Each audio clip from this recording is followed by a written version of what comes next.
Terima kasih kepada Bapak. Sebelumnya namanya siapa, Pak? Budi Santoso. Oh, Bapak Budi Santoso. Iya. Terima kasih karena kadang dipanggil Pak Ambing. Oh, Pak Ambing. Oke. Terima kasih kepada Pak Ambing karena telah mau membantu kita dalam wawancara untuk penelitian opsi.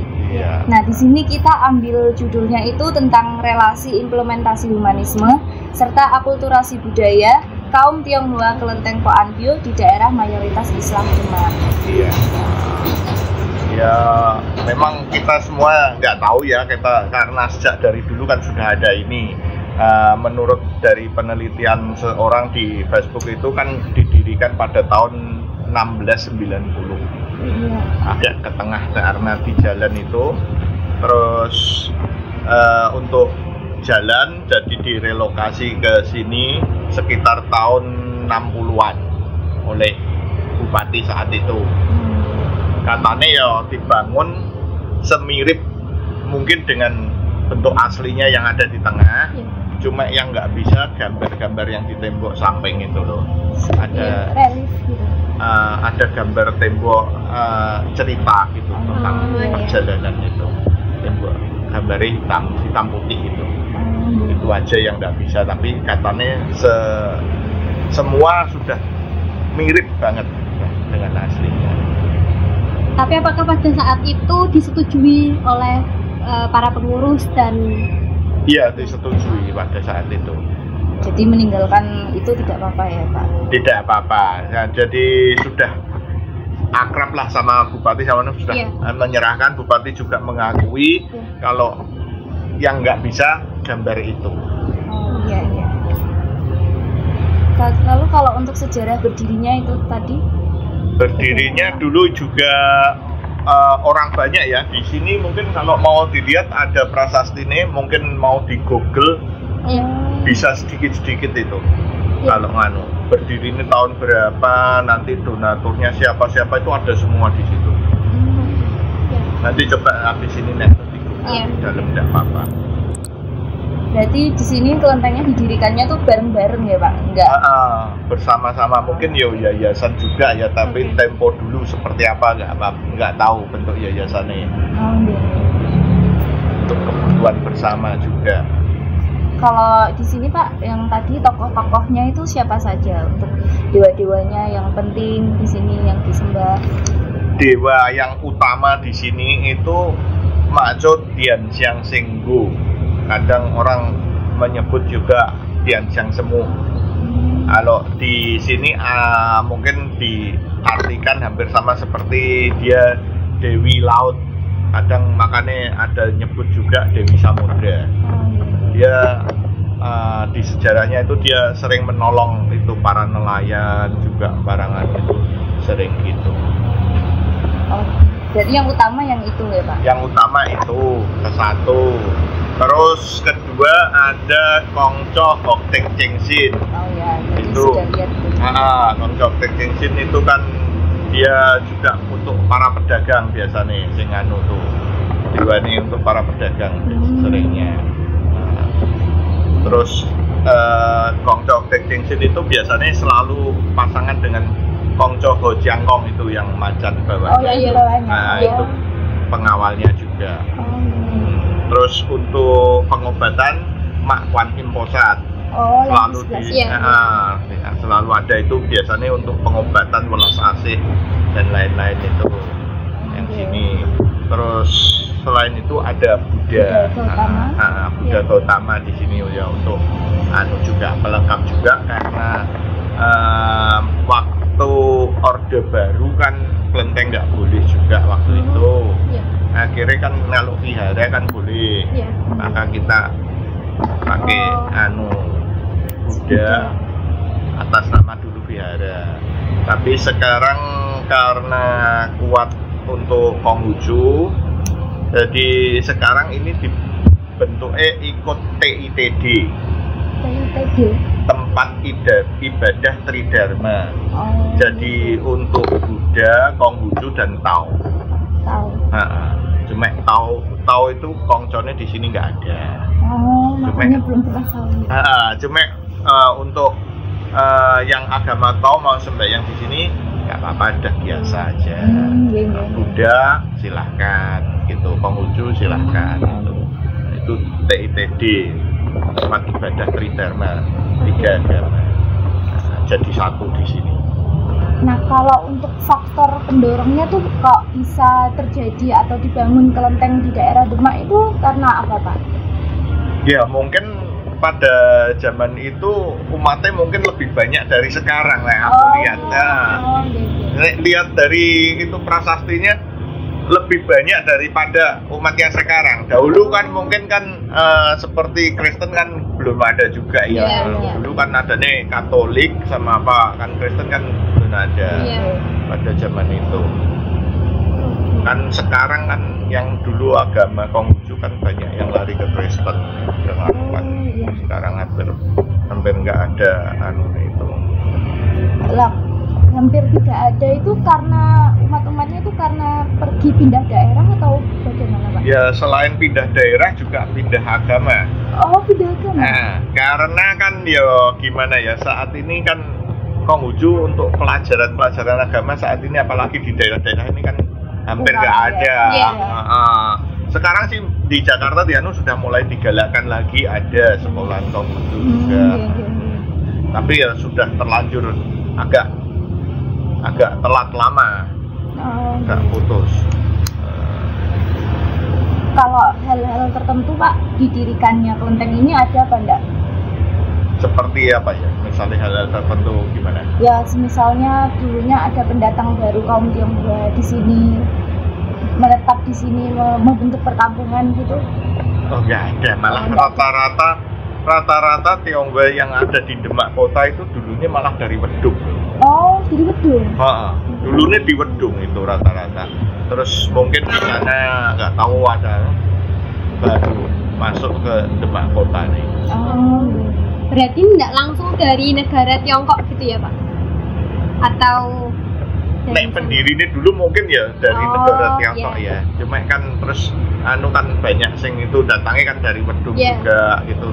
Terus dari Wedung pindah ke sini. Tapi rata-rata tahun itu kemungkinan masih banyak yang kelahiran Tiongkok. Nggak tahun itu. Sekarang tinggal keturunan. Kalau mengenai prosentase, Pak, sekarang menurun berarti ya, Pak? Iya, menurun banget. Di Demak juga kan rata-rata yang Tionghoa aja sudah berkurang banyak ini. Oh iya. Apakah itu, Pak, terpengaruh dari Demak itu kan mayoritasnya Islam kan? Iya. Apakah terpengaruh itu kaum Tionghoa pada pindah gitu? Bagaimana? Menurut saya sendiri mungkin pada pindah itu karena rumah masa depannya kan nggak ada suram toh itu. Kayak seperti Bonge kan sekarang buat rumah apa, jadi kelihatannya harapan untuk sampai tua di sini tuh kelihatannya udah agak berkurang. Begitu menengah ke atas sudah beli rumah di kota lain ya hijrah semua. Iya, betul sekali. Tinggal menengah ke bawah, dan mereka yang menengah ke atas cari duitnya mungkin kadang di Demak, tapi rumahnya di Semarang, sering banyak gitu.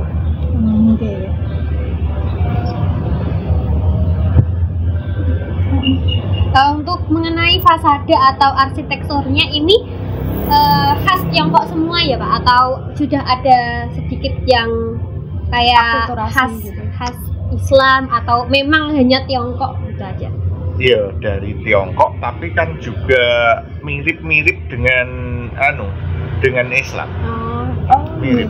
Karena Islamnya di sini kan juga dari Tiongkok penyebar. Iya.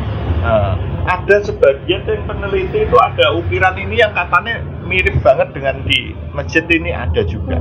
Oh, gitu, Pak. Bagiannya. Menarik ini. Kita juga meneliti hal seperti itu.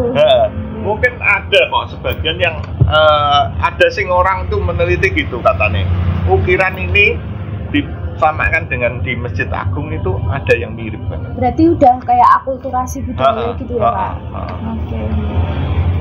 Kalau untuk itu bentuk arsitekturnya pasti punya makna ya, Pak, di kelenteng ini?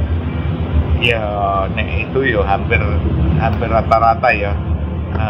Arsiteknya rata-rata dari sana ya, dari Tiongkok seperti itu ya. Kita kan cuma ngikuti aja nih.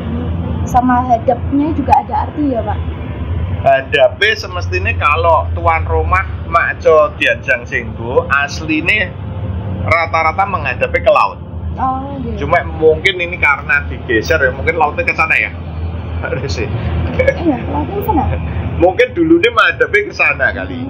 Tapi karena jadi agak rubah ya kan. Itu biasanya menentukan dari tuan rumahnya itu. Jadi kalau Makjo Dianjang Senggo karena Dewi Laut biasanya menghadap ke laut. Cuma ini kelihatannya kan lautnya ke sana. Tapi untuk kelenteng Koan Bio sendiri masih aktif digunakan untuk tempat ibadah ya Pak? Masih. Setiap malam tanggal 1 dan tanggal 15 untuk penanggalan Imlek selalu ada umat datang. Kalau sembahyang. hari raya Pak, pas Imlek itu juga masih ramai. Imlek ada sembahyang biasa aja, nggak begitu. Untuk perayaan di sini seringnya dilakukan kalau Cap Gome. Oh, Cap Gome. Cap Gome itu penutupan hari raya lah hitungannya. Kalau Lebaran itu ya bodo kupat apa itu. Nah ini Cap Gomenya, jadi 15 hari setelah tahun baru Imlek. Di sini sering adakan pertunjukan barongsai dan lain-lain tuh. Sering diadakan itu. Terus nanti kadang kalau hari ulang tahunnya Makjo Dianjang Senggo itu agak ada upacara ulang tahunnya Hoktik Jingsin, ulang tahunnya Mak Kuan Im, ulang tahunnya Buddha itu biasanya ada. Kalau menurut Bapak dari segi sosialnya, waktu pertama kali kelenteng ini mau didirikan itu apakah masyarakat Demak yang asli itu setuju ya Pak? Kalau menurut Bapak? Wah, itu pada saat itu ya sangat setuju mesti nih ya Pak. Pada saat itu kan masih banget. Jadi dan bagusnya tuh kelenteng ini sama warga yang Islam maupun apa itu nggak pernah ada masalah. Berarti implementasi humanismenya itu terjadi sejak dahulu. Rata-rata kalau sudah tetangga kelenteng dari kecil kan mereka jadi sudah rata-rata baik hubungannya sama kita. Baik pengurusnya gonta-ganti mereka tetap akrab. Berarti kalau masalah perbedaan agama di sini nggak masalah ya Pak? Ya masalah, nggak ada paksaan. Di sini nggak ada sing harus gitu, nggak ada. Untuk umatnya sendiri, umat yang beribadah di kelenteng Koan Bio itu hanya dari etnis Tionghoa atau sudah ada pribumi Pak, yang seperti ras Jawa dan lainnya yang mungkin masuk ke Konghucu? Ya. Kadang ada dari Jawa, tapi dia biasanya tidak khusus Konghucu, biasanya aliran Kejawen. Tapi juga sembahyang biasanya. Oh, berarti boleh di sini juga? Boleh, tidak apa-apa. Aliran Kejawen itu ada. Tapi datang. Sebagian besar berarti dari etnis Tionghoa ya Pak? Iya. Kalau ini dilihat dari letaknya kan ini berdekatan sama Masjid Agung Demak ya Pak. Apakah kalau ada kegiatan di sini itu mempengaruhi salah satunya juga kayak terganggu atau tidak? Enggak ya, soalnya kita sama-sama tahu ya. Sama sama menghormati. Waktu itu pernah juga kita mau adakan acara, tapi pas masjid juga ada acara. Pas kita tanya ke Pak Kapolsek, dia ngomong kok bareng dirubah aja ya, kita berusaha dirubah juga waktu ini juga. Kita kadang merubah waktu itu juga tanya sama dewanya. Tanya sama dewanya kalau dirubah ini gimana. Biasanya sih selalu tepat dan aman aja sih. Kita saling menghormati lah. Iya. Berarti tidak pernah bentrok antara di sini ya. Berarti implementasi humanismenya sudah tinggi Pak. Sudah ada toleransinya, sudah diterapkan. Iya.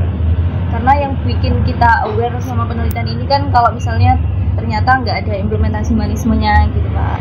Iya.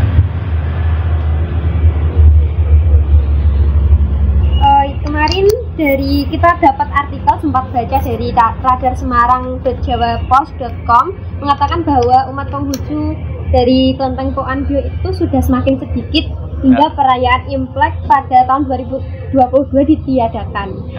Bagaimana tanggapan Bapak tentang hal ini? Ya memang karena umatnya sedikit dan untuk malam tahun baru rata-rata itu ada acara keluarga mereka. Jadi justru sing biasanya malam tanggal 1 pada umumnya pada datang tapi karena itu tahun baru ada acara keluarga, jadi senang. Maka dari itu kan dirayakannya pas Cap Gome itu. Oh, berarti alasannya karena umat-umatnya sendiri itu lagi pada sibuk. Jadi bukan berhenti tapi karena tidak bisa dulu. Iya. Mungkin tahun ini nanti bisa, Pak. Tahun ini yo paling nanti Cap Gome-nya aja. Biasanya karena untuk malam Imleknya persis itu rata-rata ya itu ada acara keluarga mereka. Apalagi kan sekarang untuk Imlek kan jadi hari libur nasional. Itu kan pada keluarga sing jauh pada datang, sing sini keluar, seringnya gitu. Pada itu kan acaranya keluarga pada ujung-ujung lah gampangane. Sing kan sing muda ke tempat sing tua. Apalagi anak-anak kan ke tempat sing tua kan pada dapat angpau. Kalau itu Pak, apa? Perbedaan implementasi. Oh iya, apakah itu Pak terdapat perbedaan implementasi dari masa yang dulu sama sekarang? Mungkin implementasi dulu lebih kental daripada sekarang atau bagaimana? Atau sama saja?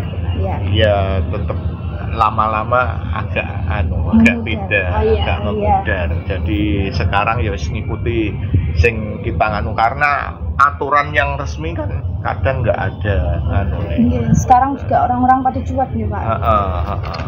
Jadi sebisanya lah kita banyak yang pudar, banyak yang nggak tahu ya wis setaunya saja. Kalau niku Pak, apakah ada pesan turun-temurun dari pendiri untuk pengurus-pengurusnya di kelenteng ini? Tidak ada, kalau pesan itu tidak ada. Ya tidak tahu itu kok dengan sendirinya bisa berjalan aja. Nek dipikir kan saya sendiri juga kan keturunan ya tidak tahu bisa baik. Bapak juga pernah pengurus di sini? Saya juga pernah pengurus di sini. Baru tahun kemarin aja saya mundur, cuma kan ya ini karena pengurusnya banyak dari luar kota aja ya. Apa mungkin ada cerita gitu Pak waktu mengurus kelenteng ini, pesan-pesannya? Ya cuma senang aja lah kesannya kalau ini kan seperti rumah warisan leluhur ya, kebudayaan leluhur. Ada kayak gini ya kita menghiasi, kita rasa puas seneng gitu aja.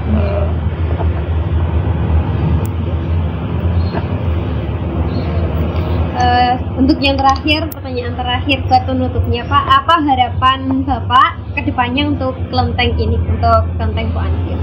Ya harapan kedepannya ya supaya tetap bisa maju, banyak yang mengunjungi, banyak yang mengharapkan lah. Seperti kemarin dari Semarang itu ada katanya orang mau operasi kakinya, tapi setelah dioperasi katanya mau dititipkan untuk pemulihan, mau dititipkan ke Panti Jompo. Nah, saking takutnya dia sembayang ke sini, minta obat, dikasih itu minyak sing untuk itu sama dikasih nggak jadi operasi. Mungkin juga dari ketakutannya juga dia itu karena masih operasinya tapi dimasuk ke rumah Jompo. Berarti selain untuk tempat ibadah, kelenteng Poan Bio ini juga menerima tamu kayak misalnya mau mengetahui tentang sejarahnya atau hanya sekedar untuk mendokumentasikan kalau pernah kesini, apakah boleh Pak? Boleh, tidak ada masalah. Cuma itu jawabnya setaunya. Dan juga pengurusnya banyak yang dari luar kota ya, Iya. jadi jadi sebisanya kita Oh gitu. Ini kan kami pertama kali penelitian ke sini ya Pak. Tadi ada satu yang lupa ditanyain, itu ciri khas kelenteng ini daripada kelenteng yang lainnya itu apa Pak? Kalau ciri khas itu biasanya ditentukan dari tuan rumah itu. Kalau ciri khas tuan rumah Dewi Samudra, Pak Jodian Sang Senggo, ya ciri khasnya banyak ke lautnya gitu loh. Banyak ke tekstur, mungkin nganune ada yang ornamen bentuk seperti laut gitu. Jadi nanti misalnya di Rembang juga mirip-mirip gitu juga. Oh, berarti tiap kelenteng itu tuan rumahnya berbeda-beda. Beda-beda. Ya. Terima kasih kepada Pak Kim karena sudah mau membantu penelitian kita. Informasinya sangat membantu kita sekali karena kita pertama kali juga datang ke kelenteng, belum tahu apa-apa gitu. Sekarang kan banyak pembelajaran sudah masuk program pembelajarannya. Jadi TK sebelum pandemi, TK Bayangkari sama TK Pertiwi diajak ke sini pengenalan. Terus kemarin setelah pandemi ini dari TK Pertiwi terus SMP Mijet, terus ada lagi SMP mana itu juga ke sini, diajak ke sini pengenalan. Seperti kunjungan wisata ke tempat ibadah. Pengenalan. Studi itu. Iya. Terima kasih banyak Kak informasinya. Terima kasih, sama-sama.